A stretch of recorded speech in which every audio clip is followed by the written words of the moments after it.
Hello everyone, I am Gui Valente and this is the Valente Brothers podcast. I'm joined by my brother, Pedro Valente. Hello, nice to be with you once again in our podcast. And my brother, Joaquim Valente. Hello everyone, happy to be here. Once again, thank you so much for all your support. Please remember to like our page, to like this video, to promote these podcasts. We've been receiving many welcoming messages, many supporting messages, and we really want to develop a channel of communication with all of you. And actually today we're going to talk about something that has been a theme for us for quite some time. And many of our followers, many of our students have been asking us about this and reminding us of our talks that we've had through the years here at Valente Brothers. And they asked us, how come you guys still don't drink coffee? Never have. Why is that? Because everyone else does. Not really. For the simple fact that we don't believe that there's any benefit to coffee for us. We don't believe that it's something positive. And the fact that everyone else does is not a reason for us to do it. If we are not convinced that there is a benefit in drinking coffee, then we won't. And it's the same reason why we haven't tried alcohol, why we haven't tried soft drinks, why we haven't even tried chocolate. Chocolate. Joaquim, never? Never. Pedro, never. Pork, Not even once. never tried pork. I haven't. Have you tried pork? Never. Never. I have. By mistake sometimes. You know, one time We like farofa, right? Sometimes in the farofa they have The little bacon? pieces. I keep an eye for it. One time I was in Boston in a summer camp, and we were playing soccer, and it was very, very hot in the summer. And then they came with this tray full of plastic cups with something inside that seemed like sparkling water.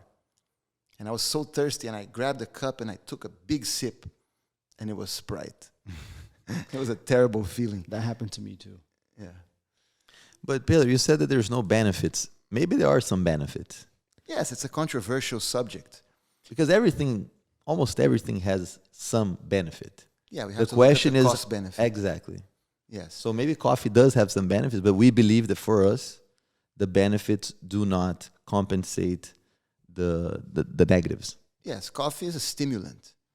And people usually take stimulants or any type of drug for relief. They want to relieve some sort of discomfort, right? And in this case, the case of coffee, as with other stimulants, they're usually trying to relieve weakness, exhaustion, fatigue. They want to find relief from those feelings. And then they understand that by drinking coffee, they're going to be more alert and they're going to feel better, right? They don't have to feel tired. So in the short term, people who drink coffee feel that benefit. Well, in my case, which is very similar for the three of us, I never drank coffee, even though sometimes I was very curious. And maybe when I was very young, I even tried a little bit of the leftovers from our parents' little coffee cup. In Brazil, it's very common for you to drink coffee after the meal. And they usually had this small little cup. Remember that? And they had their coffee with a little bit of sugar, I think, and there was a nice cream, chantilly, I think, right?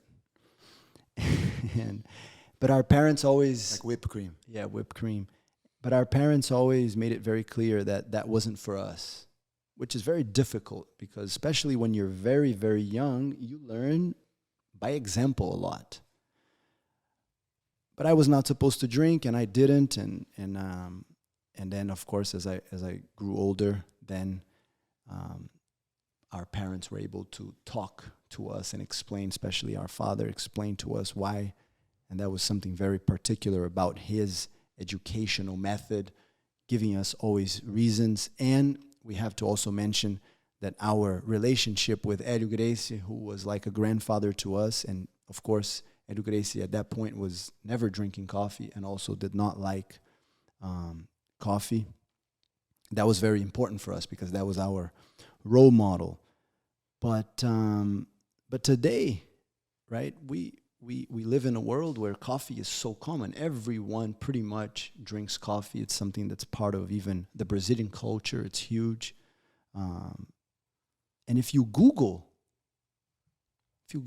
coffee benefits, and I just did, the top health benefits of drinking coffee, it says you could live longer, your body may process glucose or sugar better, you're less likely to develop heart failure, you're less likely to develop Parkinson's disease, your liver will thank you, and your DNA will be stronger.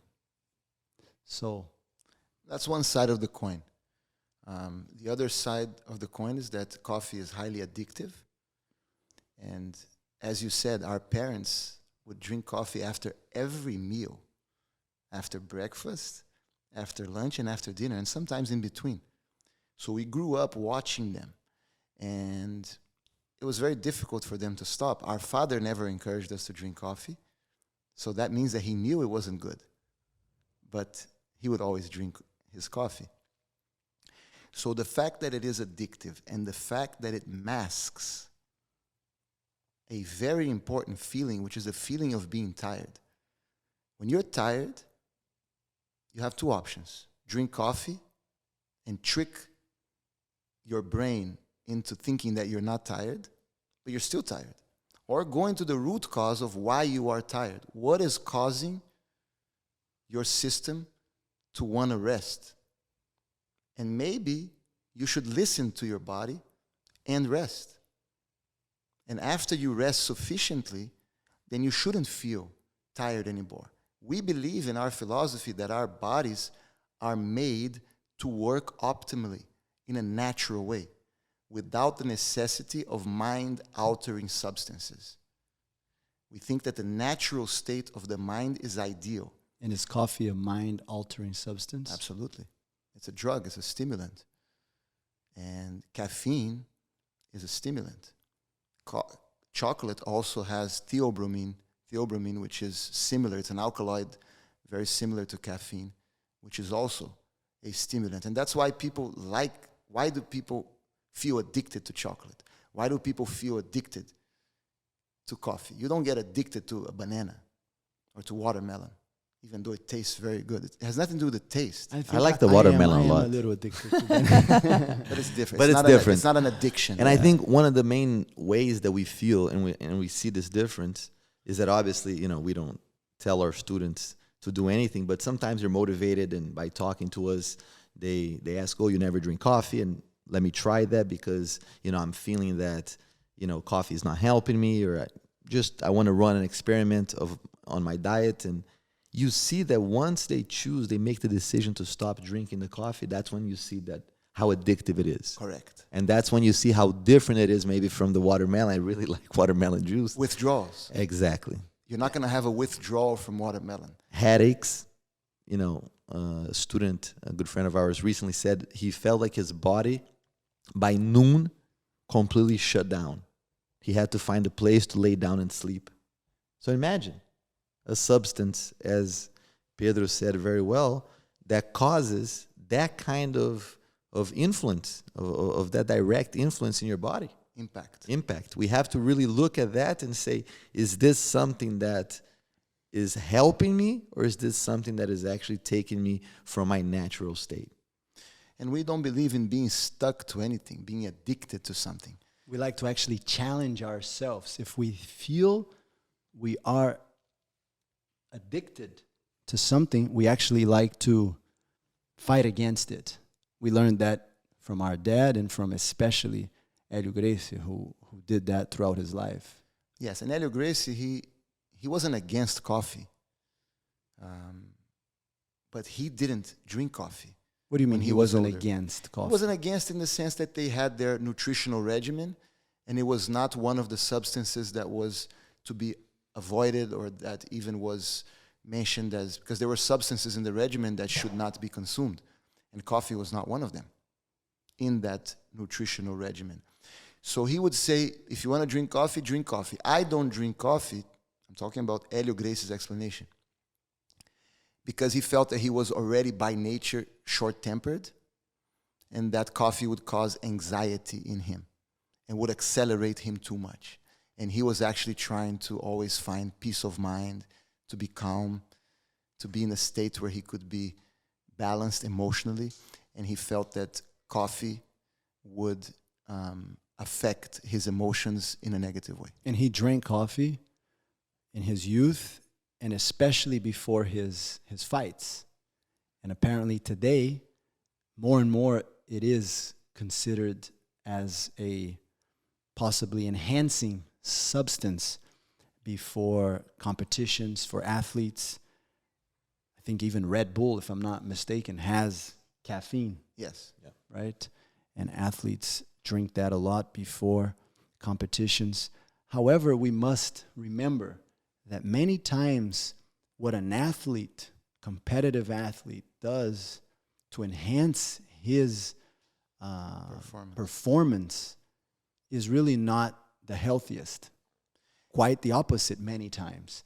And exactly what you said, Hélio Gracie used that to maybe wake himself up or to become more aggressive, as he liked to say, but he realized later in his life that it wasn't something that he wanted or that even made him feel good. As you said, it created anxiety. Yeah. And I think, personally speaking, if I had to, I would drink coffee. Sure. You know, if I would find myself in a situation, a moment of crisis where I'm very tired and I need to stay up to be able to complete a mission, whatever that mission is. Police officers, many times they find themselves in situations where they have to. Military. We know that they take stimulants to be able to stay awake and to survive. We have military friends that have shared with us their battle to quit tobacco, right? Chewing tobacco. Another stimulant. Yeah. And I think we need to think about short-term benefit versus long-term benefit. It's what you're saying when it comes to athletic competition, when it comes to feeling good now. A lot of these drugs will give you that relief and will make you feel good now. The question that we ask is, what impact are those drugs going to have in our system long term? And it's the same story with alcohol. How many studies show that alcohol can protect the heart, that alcohol can be good for different bodily functions? Is what you just said about coffee. Oh, coffee does this for the liver, that for the heart. But we believe that in the long run, it is better for our bodies overall to not consume stimulants, to not consume mind-altering drugs. So, go ahead. I was going to say, and I think, you know, the health reasons are extremely important, and we always research and we're always trying to find out more. And there are things within our diet that we have changed.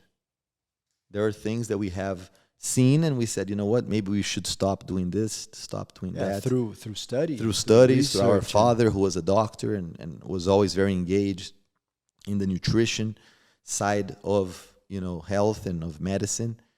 But I think there's also something that's very important, and we've spoken about in other podcasts, but I think it's so important to touch on, which is the benefit that gave us to create willpower. And many times when we talk about coffee, friends and students will say, but how come you have never tried coffee? And the truth is that coffee for us, at least for me, was something very easy. It was never like, oh, I really want to drink coffee. But that's exactly why. And when you say willpower, I understand exactly what you're saying. But I think that coffee, the things that we never did, actually taught us to be different and to have the willpower. I think that's the word. I don't know if there's a better word to describe that. Not specifically the coffee or the alcohol or the cigarette or any type of drugs, sometimes many foods, the ones that we didn't try. It was actually just being different. 100%. But what I was going to say is that actually it started earlier than the coffee. the building of that willpower began with candy, began with chocolate when we were extremely young. And many times, students ask and parents, how was your father able to do that? And I will be honest, I think many times I would question, I would say, how come he was able to do this and how am I going to do it?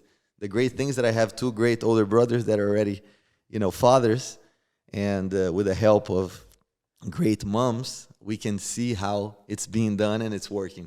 So it gives me motivation. We're still early in that road, but there's a lot of work to do. But yes, Joaquim, I really agree with what you're saying, and that was actually something that we wanted to talk about, because it's really not just about the coffee. It's not about the Coca-Cola. I think today everyone knows that Coca-Cola is not good for you. Refined sugars are not good for you. But it's really something that our parents, our father, instilled in us very young, which was this mentality, in a way I have to say a warrior mentality, to not give in to peer pressures, to believe that we were part of a tribe, to believe that we were part of a clan, and our clan followed certain ways, certain rules, and that was better for us. It made us stronger. And how important is that today for children growing up? And I think that's what Joaquim is saying. We will try, Joaquim. We will try, and we will never give up. We want that for our children. We want that for the students, the parents that trust us sometimes with mentoring and guiding their children.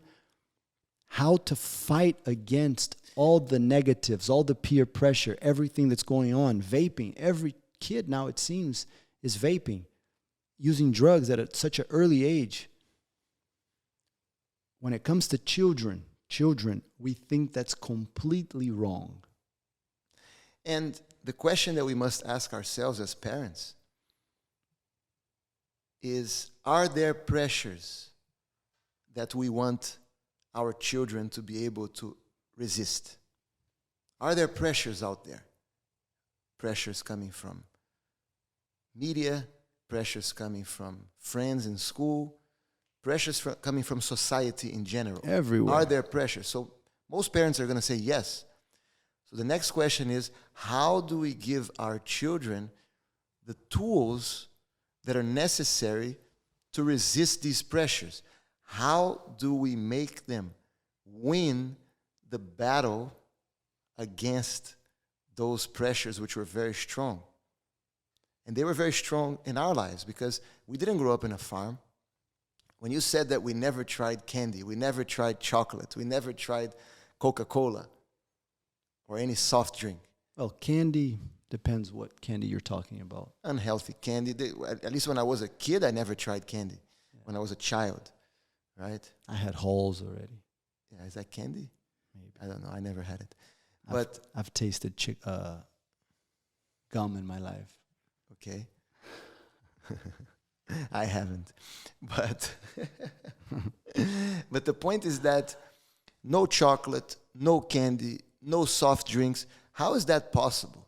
Right? How are you, Gui? Because in your effort to be honest, you're saying that maybe one time you tasted something. But when you went to parties, I remember very well, all the kids, all your friends were eating chocolate and candy. Kids would rush to the table. And you were not. Yeah. Right? And how's that possible? Many parents ask me that question. Because we were going to these parties. We were involved with people. We went to school. We were around kids. We slept over in our friends' houses many times. So how was that possible? And I think it has a lot to do with what you both said. Feeling like we are members of a tribe, of a clan, and having that support. My brother does it. My jiu-jitsu teacher does it. So it's not just me. I'm not alone. Yeah. And I don't want to disappoint. And this is actually going to make me stronger and make me better. And I believe in that. I remember when I was young, our father told me, he showed me his teeth and he said, look, I have many fillings, many cavity fillings. And our mom as well. They both shoulders there. And he explained to me how those feelings, you had to go to the dentist, and I remember he was do zzz, he would make the noise when I was a kid, and how that would hurt. And he's like, let me tell you something. If you don't drink Coca-Cola or any soft drinks, if you don't eat chocolate, if you don't eat this junk food, you will never have a cavity in your life. That's what he told me 40 years ago. I don't have a cavity yet. Do you have a cavity? Nope. Joaquim, do you have a cavity? Never had. Joanna has a cavity, our sister. Never. 4 kids. He's 4 for 4. And I think that, and that's why I brought up the question that many times students will ask us, and especially thinking of their kids and, in parenting, is that, how did he do it? And I think I always had a hard time answering that question. Obviously, being different and many of the topics that we're going to talk about and we spoke about already. And that's why looking at you guys today, it really creates, I think, a great example. And I think our sister also is a great example that she has, 2 beautiful nieces that also. She has 2 beautiful daughters. We have 2 beautiful nieces. We have 2 beautiful nieces, her daughters, that, really, she's in the right track. It's a mission, I think, as Gui said, and it's an ongoing mission and something that we have to work on all the time. But it really shows that the philosophy behind the jiu-jitsu, the swimming lessons, occupying the mind, even his choice of where we lived in the mountains of Rio, I think even the soccer club that he chose for us to cheer for, I think all that is connected with the idea of being different and teaching that it's okay if everyone is running in one direction and you have the conviction that the direction that you're going is the right one, and that's where you're going, keep going by yourself. And eventually you're going to see and you're going to understand why that is so important in your life. One time I asked our father, I said, how did you do it? I was already planning to have a child. And I asked him that question because it's something that I wonder as well. How did he succeed with this mission? And his answer surprised me. He said, it was you guys. I gave you a path, but easily you could have chosen a different path. You guys were the ones who made the decision to follow the path that I laid in front of you. Many other people in your place wouldn't have followed. So it's not, the merit is not mine. It's yours and your brothers and your sister. Because each one of you had to make an individual choice to be able, and I think that's very important. A lot of people believe that he forced us to be a certain way, and he never did. As a doctor, he explained to us the reason why it wasn't best to do certain things. But he gave us the freedom. He gave us the space to be able to experiment, to be able to try, to be able to be alone. And we made a decision not to try. So I think that he deserves more credit than he was giving himself, 100%. But at the same time, I believe that it's important for the person to make a decision and to be responsible for that decision. I agree. And I think that something he did that was very powerful and very unique when it comes to parenthood and with dealing such difficult topics and trying to keep your children away from things that are so common and that everyone else is doing. I think that knowledge is very important. He never treated us, and this started when we were babies, according to him. He never treated us as babies, as children. He always treated us as adults. That's the type of relationship our parents, our mom as well, they made us feel that we had the ability, the responsibility to make decisions. And they helped us make these decisions by teaching us, why is this good? Why is this not good? Rather than this fear factor. And my personality, I'm very curious. And I felt like that was very important for me. If you, growing up, and I remember feeling like this many times, if you tell me, oh, you can't do this, simply, you cannot do this, I'm going to want to do it, right? Or if you tell me, you have to do this, I'm not going to want to do it. So when our dad used to even recommend maybe not going to a party, or if I wanted to do a sleepover, for some reason he thought that that day was not ideal, that I had to do something else, he would often say, look, Dad thinks that you shouldn't, but if you want to, it's okay.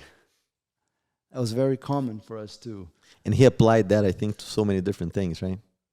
That same concept. He was a great, my father was as most of you know, my father was a great doctor, and he scored very high grades in his psychiatry classes at Federal University of Rio de Janeiro.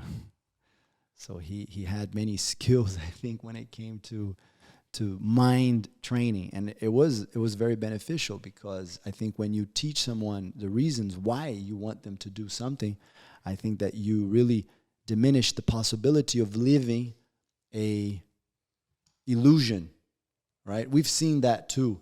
Oh no, this never happens. Such and such person has never done something, has never eaten, has never had a Coke in their lives, and they're drinking Cokes, Coca-Cola every other day.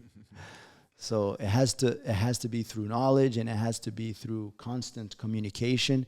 And I think you also need to understand that, well, if you try Coca-Cola, it doesn't mean that you have to keep drinking Coca-Cola. Or if you were drinking Coca-Cola for years, it's okay if you can stop doing that, if you come to the conclusion that that's bad for you.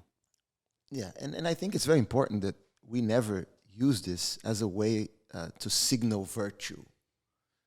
I'm better than you because I don't drink Coca-Cola. Well, when we were young, a little bit, no? When we were young, I think we were a little bit, but at not, least not I signaling, felt not as a little, signaling virtue. I was a little bit arrogant in that respect. I felt like I was better.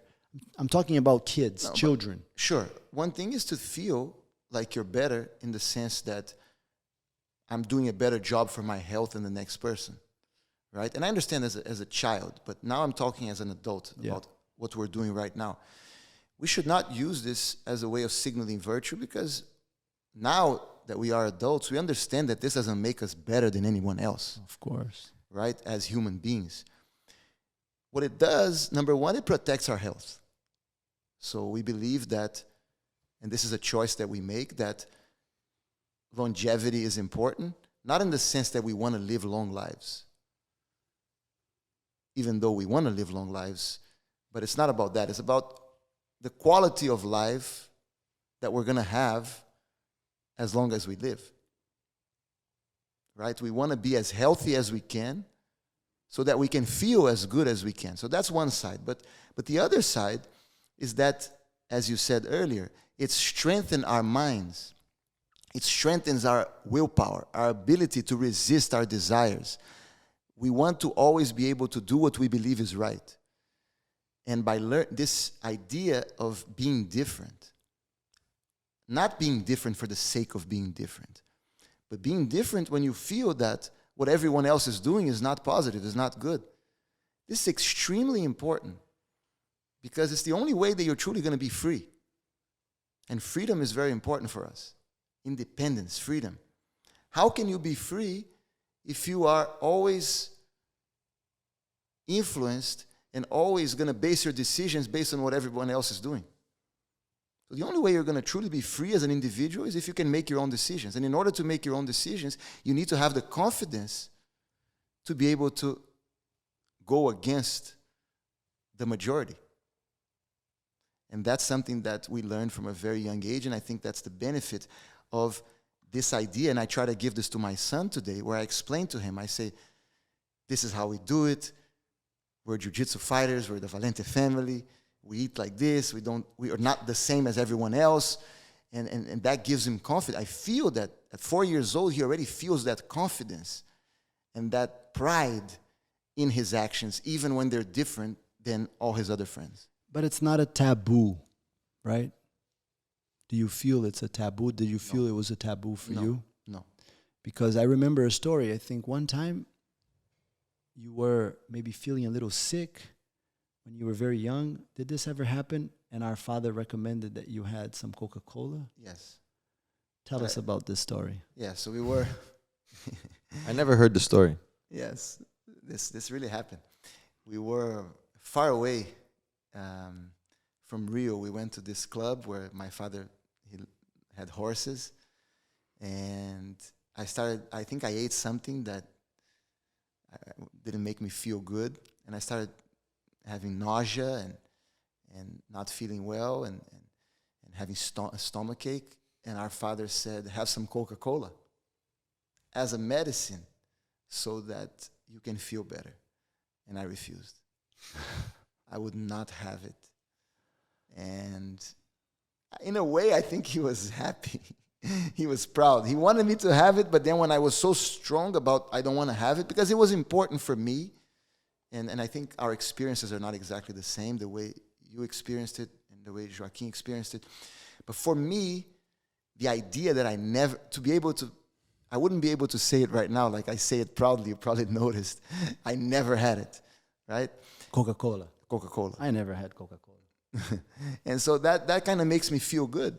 Maybe it's my ego, but it makes me feel good. I never had Coca-Cola. And I knew that if I had Coca-Cola at that moment, from that day on, I wouldn't be able to say that anymore. But don't you think it was also the fact that when he gave us always the chance to make our own choices, as Gui explained so well, and those choices led us to have confidence in those choices, like you explained, in that moment, you also made your own choice, right? Yes. So it's not like he's prohibiting, that causes you to want to do it more and more and more, and now he's saying, go ahead, you can have it, and it's like, Correct. I remember that the parents of my friends would many times say, and I overheard them talking, and they said, oh, what Pedro's parents are doing is terrible. Yeah.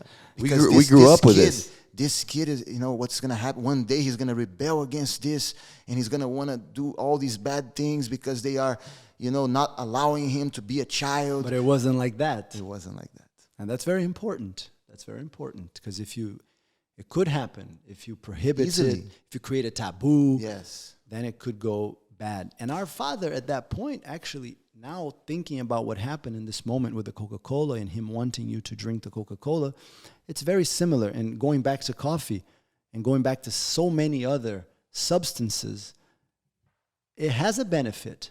And he wanted you to drink Coca-Cola the same way that if you had maybe a headache, Correct. he would have wanted you to have a little Tylenol.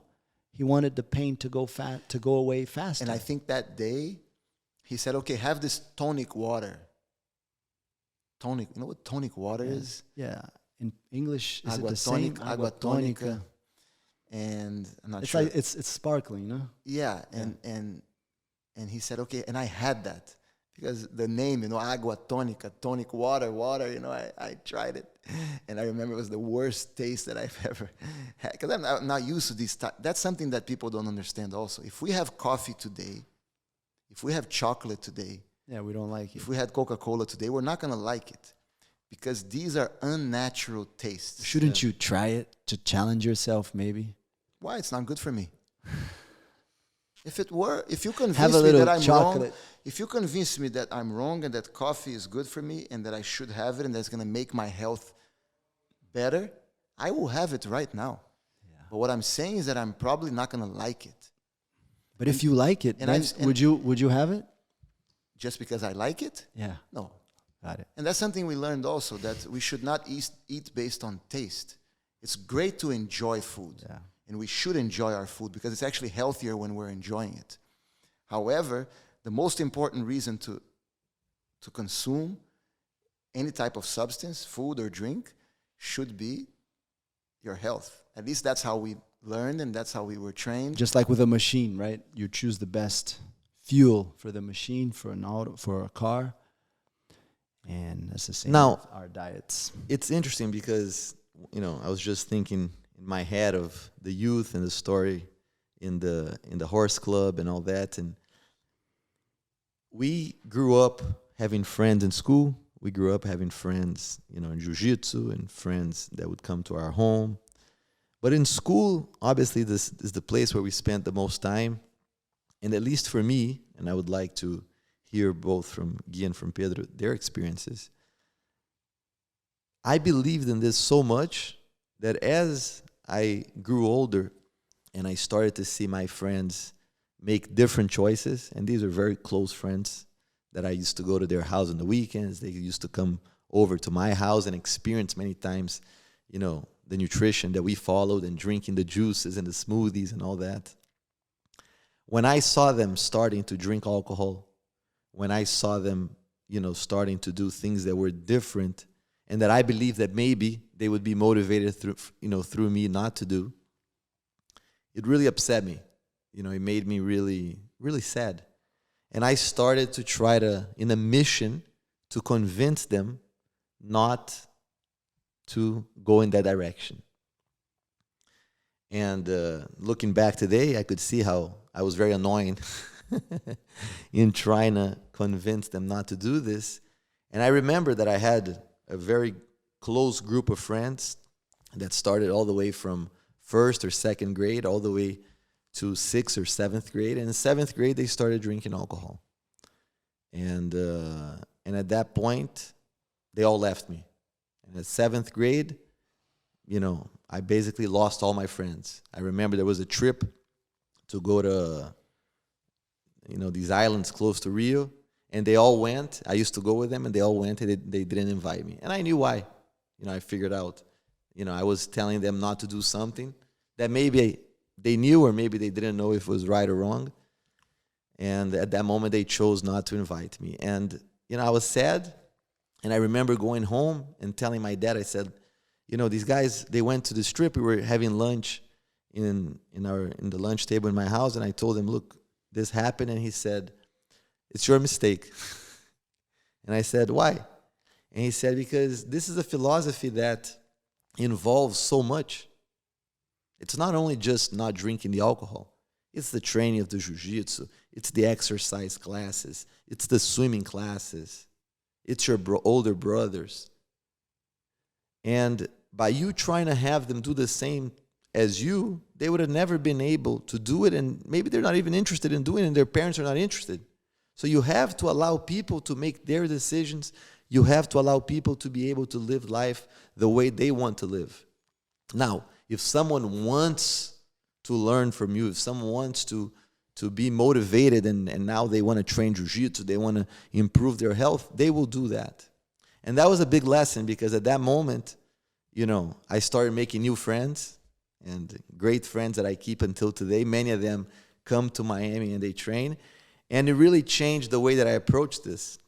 I would just inspire them by the way I lived, and if they wanted to learn, they would ask me questions and they would be motivated. And so, that was something that it really taught me a lot, even that I apply today in teaching my students and talking to kids, because, this that we're talking about here is something very special for us. It's something that we chose to do the podcast because so many people ask about this and they want to know about it. But in no way it's a way to judge other people or to say that everyone has to follow this direction. And one podcast is definitely not enough, I think, to cover all these topics. Joaquim, what you said is so important. I think maybe my friends would have to really talk about this better because it's how they felt. I think I followed our dad's advice from an earlier age. I think that I was always able to have relationships with friends of mine that chose to have different lifestyles. Of course, I was sad. Of course, I tried to influence them. And I'm sure today, my good friends, they all learned from me. I think today they all appreciate those moments, and they know that it wasn't really coming from me. It was coming from some great minds that influenced us towards this direction. But it's really what our father said. It's not about drinking. It's not about the food that you eat. It's so much more. It's a very deep philosophy, and it's really about those that want to learn. And many times, and that happened to our father in many ways, even though, of course, he changed his life, and he credits this philosophy to all the accomplishments, the success that he had in his profession and in so many areas. But he saw the opportunity to actually have his children benefit from this philosophy more than he was able or willing to benefit. And I think that we've felt this already, that sometimes our friends or people that weren't even so close to us, but now that they're older, they admire and they think back and they actually like how we were growing up and the things that we were doing, and they actually want their children to have contact and to be connected, or to actually try to implement some of these things in their lives. And I think what Joaquim said was on point with respect to our father's advice to him. I never actually had heard you explain it that way. And my father never had this conversation with me. And Clearly. Actually, he did, but much later, not when I was in school. And what you said is true. It's not just the chocolate. It's not just the alcohol. It's not just related to nutrition. It's a whole system. And it's a path. And that path, at least for me, I feel that it allowed me to create an identity for myself.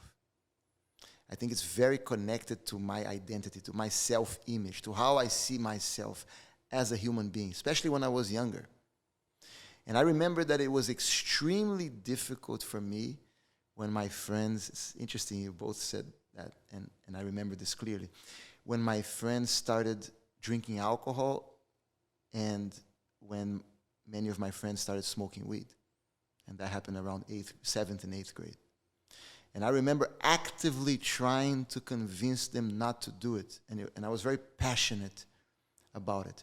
And I succeeded with some of my friends. I have some of my friends today from school that were in high school with me, in middle school, that to this day don't drink because of my influence. Fewer than you thought early. Yes, but a few. Or that don't drink too much, or that have healthier habits. Yeah, I also have. Right? And I think, and they are grateful for that. And I think that our influence and the fact that we took them to Jiu-jitsu at the time, and they were a lot in our house, around our father, you know, drinking those smoothies, because it's not that we were not substituting those foods with foods that are extremely tasty and healthy. Right? When our friends came to our house, we had very, very tasty foods that we would offer to them, and they still remember those days. As I said, they remember and they appreciate it, I think, today more than they did in the past many times. Just like we also had the opportunity, the three of us, we have great friends, and we were privileged to grow up with in contact with so many of our friends' parents, and we learned so many great things. Exactly. So many from them as well. And I think it's interesting also that if you analyze that all the benefits that we spoke about, that I think from the nutrition side of, you know, the choices that we made, they benefited and they're important for us. But even if you take that all out, just from the character building factor of this, I think it was worth it.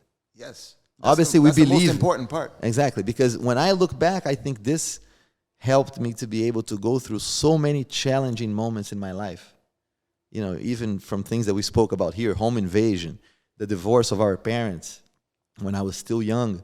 All those things I credit for the willpower and the character and the way that, you know, it really gave me the element to be able to understand, yes, it's a difficult moment, you know, like I was by myself in 7th grade, but I'm going to be able to make it through. I'm going to be able to keep going, and everything is going to work out. And I think the key word here is discipline.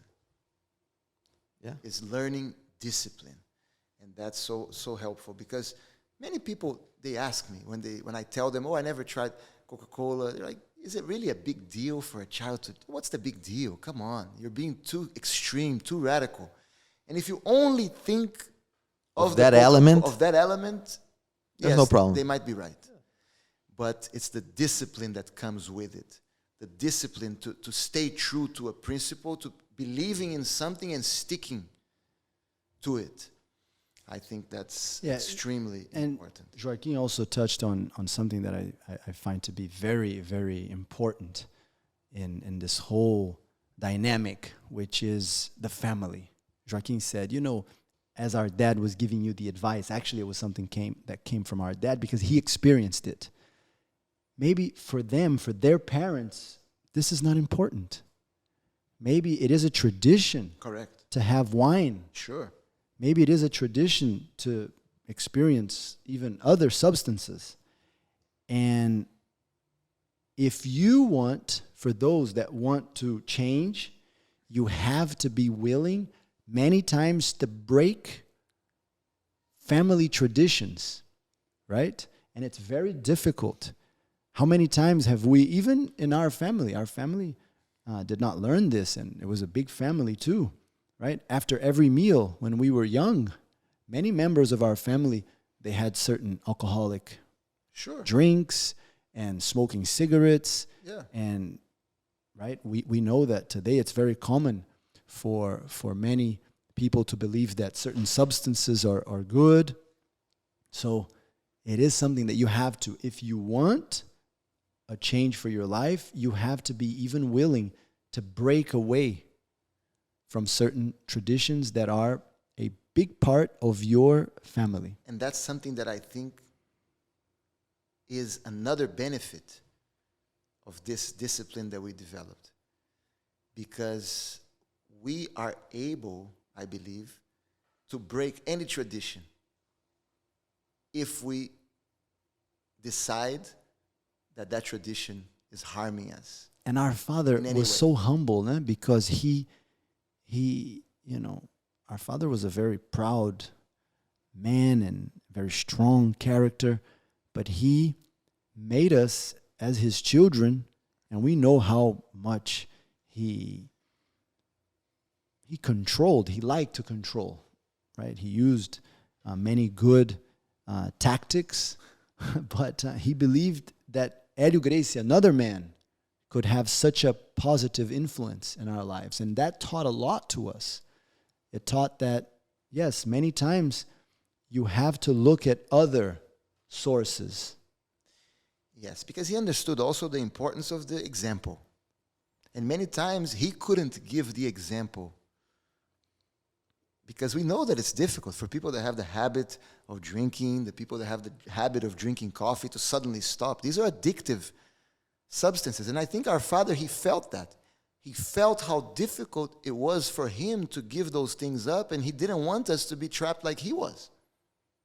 And in a way, maybe it just came to my mind, maybe that's one of the reasons why eventually, even though it wasn't a plan, but subconsciously or unconsciously, we decided to become jiu-jitsu teachers, because one of the excuses our father many times gave us was that, you know, he had, you know, business meetings, which is true. Yes. Which is true. He had many situations in his life as he got older, and he told us that he only began to drink alcohol when he was older. It was very difficult to say no if someone is presenting you a very nice bottle of wine. And we know our students tell us this all the time. And actually, being jiu-jitsu teachers, this actually makes us a little bit more normal in that respect. And I think our students and our friends respect our decision. It's a little bit easier. We might not be invited sometimes to certain situations, and we hope that doesn't happen, because we don't judge anyone for doing things differently. We think we all have our paths, right? This is what we chose for our life, and we're always willing to help those that want to, even if they just want to incorporate a little bit of this. Yes. Many of our students today, one of our students said this to me. I said, Gui, I still like, we were talking about this podcast that we were going to record, prepare, and he said, you know, I drink coffee. And actually my young son is asking me, why do I still drink coffee? But, you know, just the example you guys give and this direction that you guys offer, helps us a lot. Because I asked this, isn't it annoying if we're talking about this too much? He said, definitely not. You know, it just gives us a different perspective, and it helps us tremendously. I hope so. And I think that if you analyze our dad, I think this could be a whole new podcast, but he understood that there were things that he did that was not the best for us. We're not the best for sure. And he wanted us to be an evolution of him. Yeah. And I think this is so important. You know, because you do something is not an excuse of why your kids should repeat those mistakes and follow those mistakes and take many times those mistakes for generations. I always say, if tomorrow Apple comes out with iPhone 13 and iPhone 13 is worse than iPhone 12, it's not going to work out well for them. It has to be better. And kids, they have to be better than us. And our mission as parents, I'm not a parent yet, but has to be to make our kids evolve and to be able to correct some of the mistakes that we have, and we all have mistakes. I hope it's better, iPhone 13. I already bought mine. So, so it's very important for us to think about this, and I think this just shows an amazing, you know, ability of our dad, and from being able to see this, and as Gui said, of humbleness and so many other characteristics that he, you know, made the choice and used in a good way, Hélio Gracie, to have such an amazing positive influence in our life and to really help compose this philosophy so that we could have the results that we have today. And we continue to evolve. And that's why, you know, many times I think this is also a good topic that Pedro can maybe touch on. People used to say, but you guys learned this since you were little kids. So it's so hard for me to stop drinking alcohol. It's so hard for me to stop drinking soda. You guys never had to live through that of stopping to do something. What have you stopped? Vanilla ice cream. What else? Putting salt in the food for me was one. Yes. I remember when we made the decision to stop, you know, the food that's cooked at home, not putting salt anymore. And I remember the first time that, the food can have salt from, you know, it's not, we just don't actually use the salt shaker. Yeah, but I remember for a little while, even we stopped putting salt in the food. But yes, I remember that we But Himalaya salt is okay. Yes, yes, yeah. Yes. But the salad, I don't put Himalayan salt on it. And the first time that I tasted, I'm so used to having the salad with olive oil and salt. And you took the salt out, and it tasted terrible. Like water. Yeah, and you're like, you know, I don't know the real taste of the lettuce. I don't know the real taste of the radish. I don't know the real taste of the carrot. What I know is the taste of the salt with the olive oil. Imagine all the other What is it? Condiments. Yes. Sauces and yeah, no, it's true. And yeah, when I started eating salad without salt, it seemed like I was eating paper. But today, if it comes with salt, I'll eat it, but I don't like it as much. And now I understand the taste of lettuce. And I actually appreciate and enjoy the taste of lettuce. But before, I didn't know. And that's what I always tell people. Again, this is not something to tell people that you have to change, but if you choose to change, be patient with yourself. Give yourself time to be able to see how those changes are going to impact your life in a positive way. You know, same thing going back to the coffee. A student of ours chose to stop having coffee, and it took him about 2 or 3 weeks for him to really feel how the benefits were affecting his life. And this is coming from his mouth, but he says everything, even body odor, you know, improved from stopping to drink coffee. So it just goes to show that, you know, the benefits are a lot. endless. And one of the components that I think is extremely important as well is how you surround yourself, who you surround yourself with. I remember when I moved to Miami, and I was a student at the University of Miami, college years, I was here without you guys, without our father. You know, I had Jimmy, who was my roommate, but I didn't have anyone who was also following this philosophy. And I was alone in a new city, University of Miami, a lot of partying.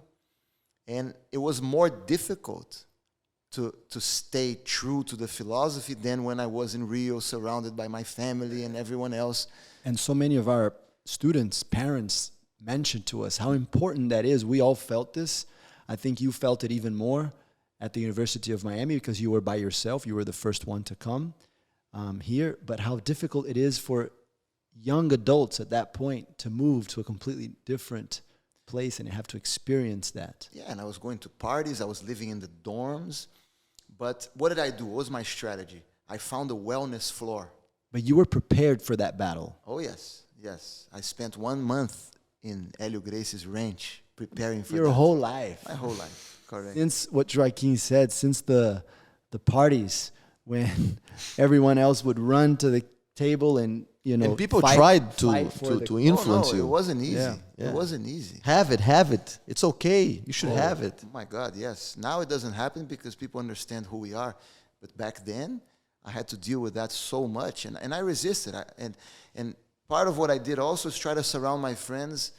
I found this wellness floor at the University of Miami, and then I try to surround myself with people who had similar. Yeah, that's so values. important. And that really helped, I think. And if someone wants to judge you and not be with you this way, it's fine. It's fine. And that's why we should I have had, judge others as well. you know, even girlfriends that chose to possibly not be with me because of the way, and it's fine. It's okay. Same with me. I respect them. Yes. That's very important, girls, right? Yes. Especially for, I think it happens at Many times. I think it happens at it can happen at any stage of our lives, but this is so common also for boys and girls, right? Many times a bad boy will make girls do bad things, And vice versa. and vice versa. So that's very important, and parents, and I think we should definitely have this open channel of communication so that we can always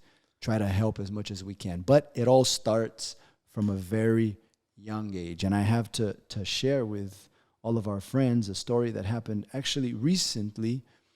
We were reminded of this. We are big, especially I think myself, we still follow our soccer club in Brazil, Vasco da Gama. And Roberto Dinamite is maybe the Dan Marino of Vasco da Gama. Dan Marino, of course, the Miami Dolphins football player. So he's a huge star who played many years and scored many goals and played also a little bit for the Brazilian national team, and a great player.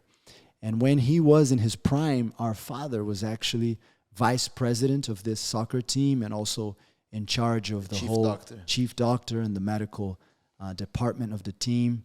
And my father was very close to this player, and they became friends. Later on, they were in different opposing political sides in the same soccer club. But recently, he wasn't alive, and I was part of this live, watching the live, and I decided to send a message. And I sent a message. The host knows me. And the host immediately said, "Oh, this is the son of Pedro Valente." And Roberto Dinamite was very kind and talked about our father in a very positive way. And he talked about this story that happened many years ago. He said, "Look, I don't know if it's Pedro Jr., son, or if it's his Pedro Valente's other sons who are right now with us in this live. But one time, he came to practice, and he was maybe 4 or 5 years old. And after practice, I said, you know what? I'm gonna do something good for the son of the boss," talking about our father. And he said, "I offered this little boy candy. I had a bag of candy, and I said, here's," and the little boy said, "No, I don't eat that." And he said, and he was so funny. Now, this story happened, what? I don't eat that. It's not good for me. It's not good. And this happened 40 years ago, and he still remembers. Yes. He's now, I think, almost in his, he's in his late 60s for sure. And he's like, "My goodness, I didn't know what to do." I felt so bad. I felt so bad, and how come? And of course, then later, I actually even learned a few of the smoothies and the fruits, and Dr. Pedro Valente started to introduce that at Vasco da Gama. And so it starts very young. And I think that It's a path. there's always time, but it helps when it starts young. And when we were sad that At our a young friend- age. Yes. And we were sad when our friends were drinking alcohol. But the truth is that they were eating candy, they were eating chocolate. They were, so it's very difficult when it gets to alcohol and drugs to say no if all along you've been doing the same thing as everybody else. So for us, it started early. When everyone was eating chocolate, we were not. When everyone was drinking Coke, we were not. When everyone was drinking coffee, we were not. So when everyone was drinking alcohol, it was easier for us to say no. When everyone was smoking cigarettes, it was easier for us to say no. When everyone started to use drugs, illegal drugs, it was easier for us to say no. So it was a path that started at a very young age. And many times when I see people who change later in life, who engage in bad habits, in negative habits, and then they change, I admire them even more than what I did. Because I feel like, wow, to change something that was in place, a bad habit, is very difficult. So I don't think that there is one path which is best for everyone. I think that everyone has their own path and they have to make their own choices. But I believe that what our father and our parents did for us, because it wasn't easy for them. And our mom played a very important role in this as well, because she was with us more while our father was busy with work. She was with us all the time, and she really implemented this philosophy in our day-to-day life. And so we are very grateful for that, because we believe that not only it gave us an edge when it comes to our physical health, but also, even more importantly, it taught us so much about discipline, about resisting temptation, and it built our character in a special way. Yes. And unity, as you said, our parents sent us a unified message. And that's, I think without that, all of this is not possible. That's huge. We'll keep that for another But let me just say one sentence. All of the things that we talked about today, because people ask, how come you guys are so united as brothers and our sister and the family? How come you guys are so close? I think that we fought these battles together. We had the same mission, and this united us so much. Because we knew that we were different and that sticking together would make it easier for us. And it reminds me of an example that we often use. We were in the highway and we're in the bus, right? We're in the Valente bus.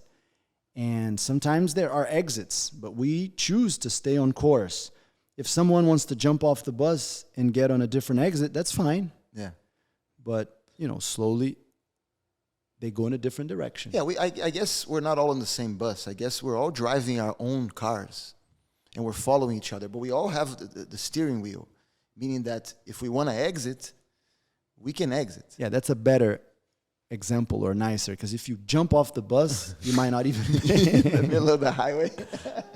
So we're all driving, but we have learned that staying together is better. Yeah. And there might have been moments where a little bit we slip, because we're not perfect. Of course. And we all made mistakes, right? I said earlier, when you said, I tried halls, I didn't. Well, I'm sure there are many mistakes that you didn't make that I made.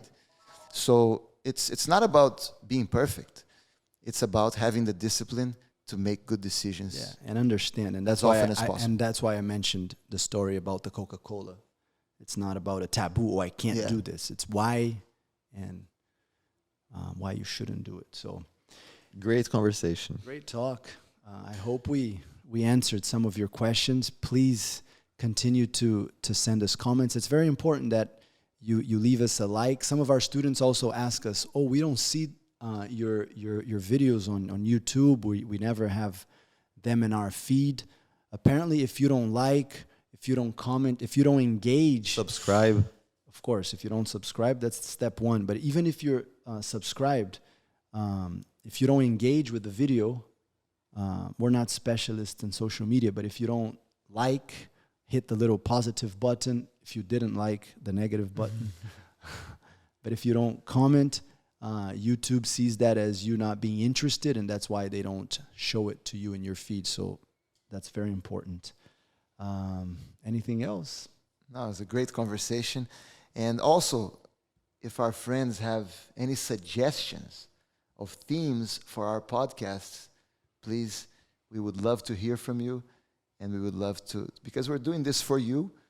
We really hope that you're enjoying it. And we're always open to your suggestions. Thank you so much. Thank you very much, everyone. Thank you. Thank you so much. We appreciate all of you. And if you haven't been to Valente Brothers in North Miami Beach, please make trips. I think now everyone will be able to visit us again. So we hope to see you soon. Have a great time. Thank you.